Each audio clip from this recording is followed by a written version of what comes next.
In historic terms, malaria is perhaps the most important disease that mankind has ever known.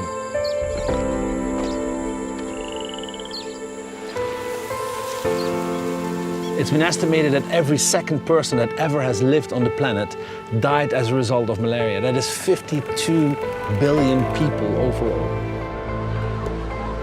The ones that die are mostly children below the age of 5 and pregnant women.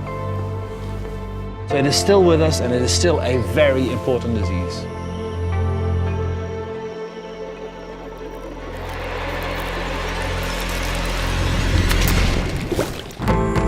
There's literally thousands and thousands of mosquitoes breeding here in these rice paddies, and people, the villagers, are right around it. So that means that the mosquitoes that come out of these rice paddies, they will fly to these villages, they will bite people, and as a result of that we will have a lot of transmission of the disease. We will be working in these rice paddies, and controlling mosquitoes here over this large area is obviously very difficult, and that's why we're seeking solutions through which we can do this better and can do this faster. By helicopter, this work in Africa cannot be done. Just too expensive. By hand, too time consuming. What could fill the gap between a helicopter and hand spraying?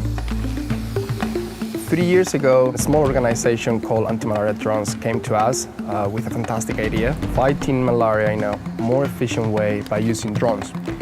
For that purpose, we had to customize one of our off-the-shelf platforms called Agras MG1S. We had to integrate new mechanical pumps able to spray a biodegradable agent. The point is that by doing that, we have a very small little film that is on the surface of the water, which prevents the larvae of the mosquito from breathing. So they suffocate and they die. It's a very simple approach. So by just flying over all these paddies, spraying this biological control agent, we are hoping to really reduce the number of mosquitoes that come out of these rice fields and go out and bite these people.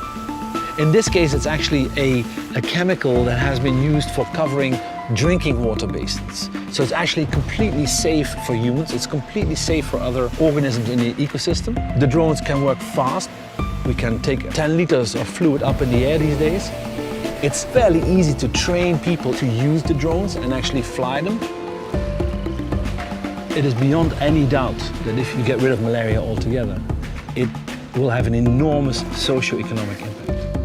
Very simple. We get a healthy farmer, that means we get a good crop yield, that means there's more income for the family, that means there's more education for the children, and everybody will benefit from it. You're going to have an impact on all other elements of society. It's costing the continent of Africa more than $12 billion per year just to have people being treated with drugs, taken care of, etc., etc. If we integrate the technologies that we have today, the nets, the spraying, the drugs, the diagnostics, everything that we have today, but we add on the new tools, for instance the drones, that we may actually achieve going down to zero and keeping it there. And that's really important. So the first part of the project has just been finalized.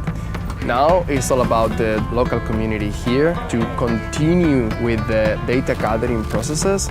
Once we have it all, the last part of the project starts, when we will analyze all that data and we will scale up this project to all affected regions where this type of technology can make a difference. We treated this field yesterday, and I'm really happy to see there are no new mosquitoes in it today. People have been suffering malaria for thousands of years. In fact, we've been fighting malaria for decades.